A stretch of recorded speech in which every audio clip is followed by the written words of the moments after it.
Garen Emig and Bill Haisten, Tulsa World Sports columnists, dropping in on your week to talk. We're going to get to it, I promise. OU and OSU spring football. We've got scrimmages to think about this week, both coming up on Saturday. But Bill, you have been chin deep in ORU news for the last, feels like 72 hours. More the last month.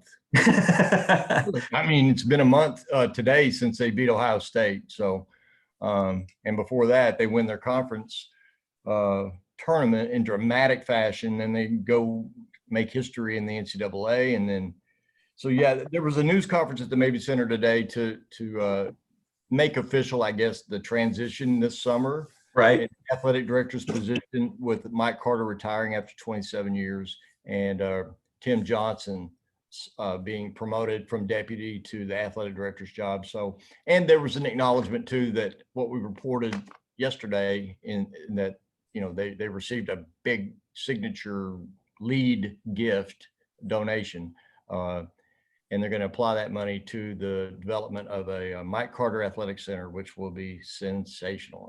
I've seen the drawings and it's really impressive. So those two, that conference tournament championship and those two NCAA tournament victories, positioned ORU, you know, it's sort of like, Garen, you remember when OSU won Bedlam in 01 and 02, and then Boone Pickens was like, oh. That's right. Really started his interest in football over at OSU got elevated. Right. And then Mike Holder persuades him to give the big gift, and then it changed OSU. And so it's sort of reminiscent of that with ORU having a special March Madness, and this unidentified donor steps up with a big check. And so good for ORU. No doubt. I know that I think I'm supposed to be focused on the new AD. That's a big deal at any athletic department. And so there's a massive transition that will be undertaken. But you know I got to be honest, the new facilities maybe even more so interesting to me, just because for the longest time, I think we've been conditioned to worry not just about the finances at TU, but ORU. Yeah. This isn't a great time to run a university or an athletic department when you don't have football.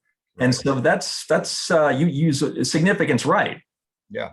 Well, I didn't even mention they're doing an extensive renovation of the Mabee Center. I mean, exterior, interior, they're going to strip out all those old gold seats, replace them with blue seats, just a lot of little detailed touches all over the building inside and out. They're going to replace all the exterior glass with blue glass, kind of give the building a different look from the street. So that 49 next year is the 50th anniversary of the Mabee Center.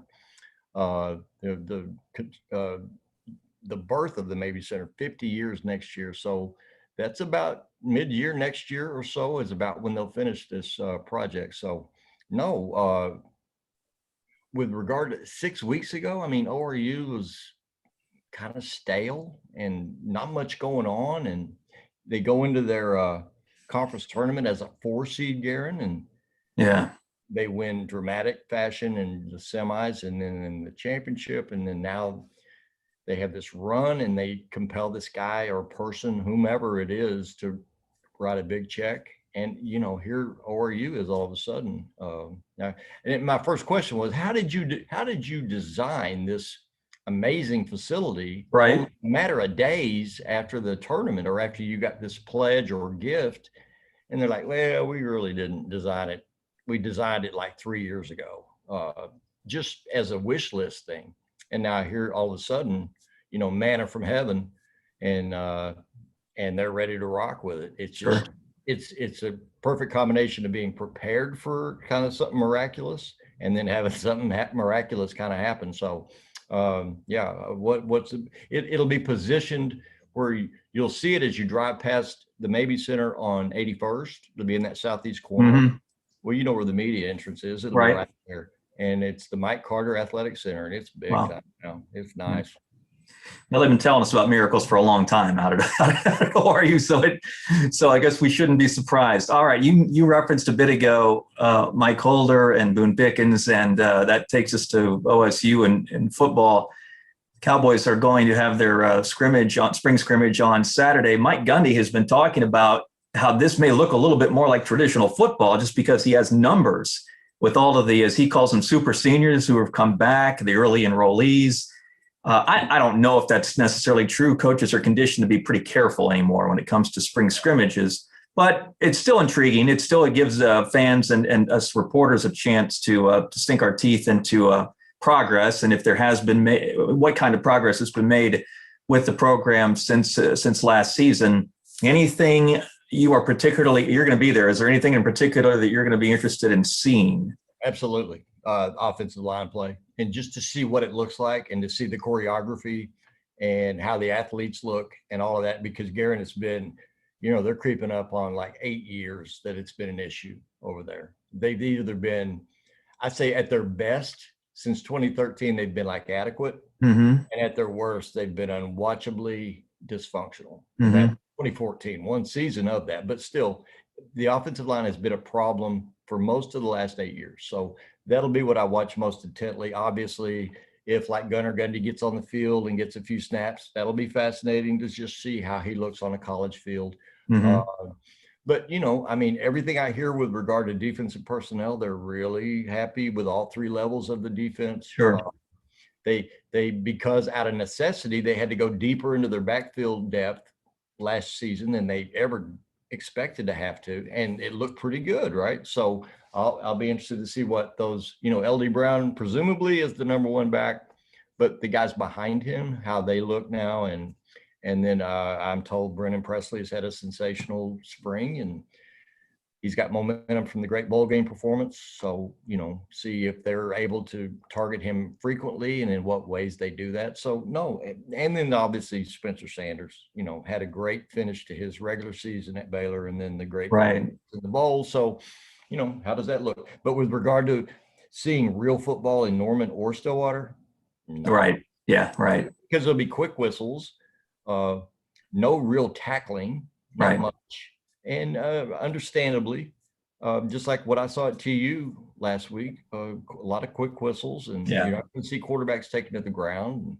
So, no, you just want to get out of it healthy. And, hopefully we have great weather in both towns and a great weekend. And mm-hmm. I'm excited to watch, both of them. And I'll get home Saturday night and record the OU game and watch it. And so I'm really interested to see, a lot of the guys at OU who are now elevated to newer and more prominent roles. So no, there's always value in seeing these things, but any prediction or promise that we're going to see real football, though, that concept is 15 years gone. That's not going to happen. As soon as you get a couple of guys hurt in a spring game, the coach's approach on that completely changes. Yep.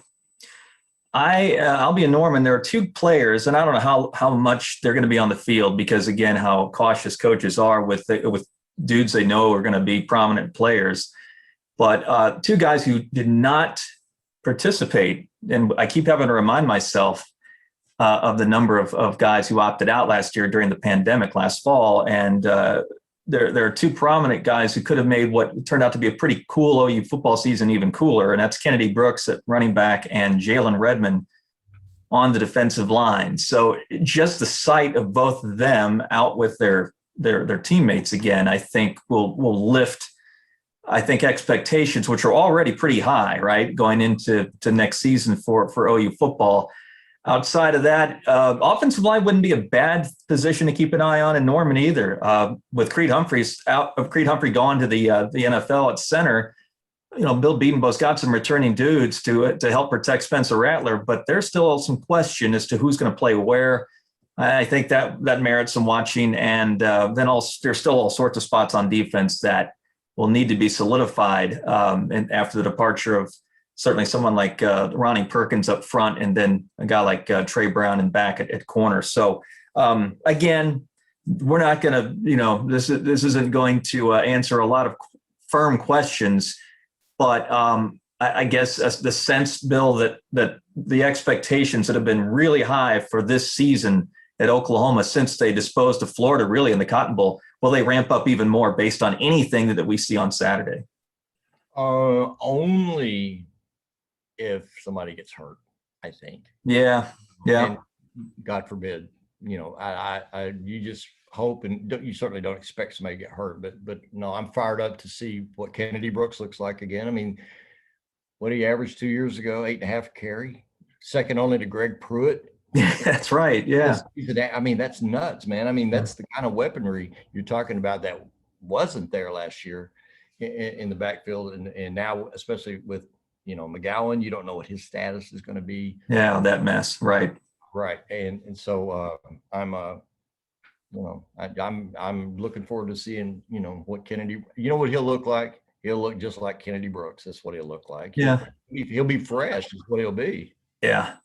May not get more than a few carries again. Being I wouldn't give him more than a few carries. Right.